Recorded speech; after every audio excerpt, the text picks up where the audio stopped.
जब आखिरी डायनासोर ने अपनी सांस ली, पृथ्वी अचानक शांत हो गई। न कोई दहाड़, न कोई भारी कदमों की गूंज, सिर्फ सन्नाटा। लेकिन यह सन्नाटा अंत नहीं था, यह एक नई शुरुआत थी। आसमान जो कभी धूल और धुएं से ढका हुआ था, धीरे धीरे साफ होने लगा। सूरज की किरणें फिर से पृथ्वी तक पहुंचने लगीं और वहीं से शुरू हुई एक नई दुनिया की कहानी। इस समय को कहा जाता है पेलियोजीन पीरियड। यह वही युग था जब पृथ्वी खुद को हील कर रही थी। जहां कभी जली हुई जमीन थी, वहां अब छोटे छोटे पौधे उगने लगे।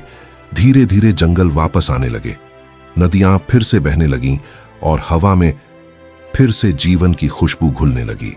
लेकिन सबसे बड़ा बदलाव पृथ्वी के रूलर्स में आया। डायनासोर्स के जाने के बाद अब मंच खाली था और इस खाली मंच पर एंट्री हुई छोटे कमजोर दिखने वाले जीवों की। ये थे मैमल्स, जो कभी डायनासोर्स के डर से छुप कर जीते थे। अब उन्हें मिल चुका था पूरा ग्रह।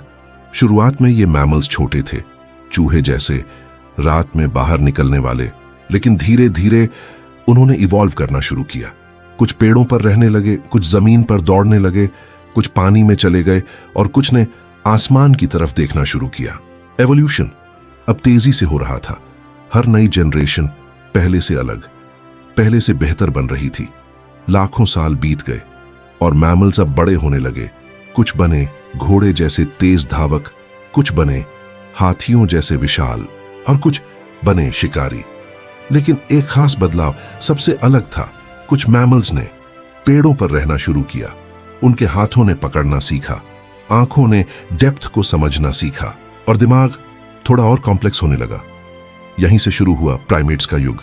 यही प्राइमेट आगे चलकर इवॉल्व हुए और बने एप्स।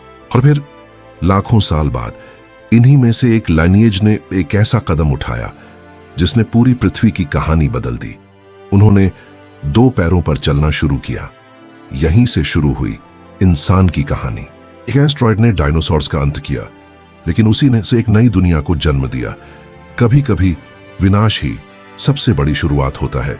लेकिन सवाल अभी भी बाकी है, कैसे एक छोटा सा मैमल पूरी पृथ्वी का सबसे इंटेलिजेंट स्पीसीज बन गया।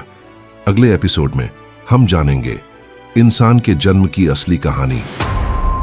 शून्य से उठा एक अनंत का राज, एटॉम और प्लाज्मा की गूंज का साज। कायनात का ये सफर, देखो युगांत का असर।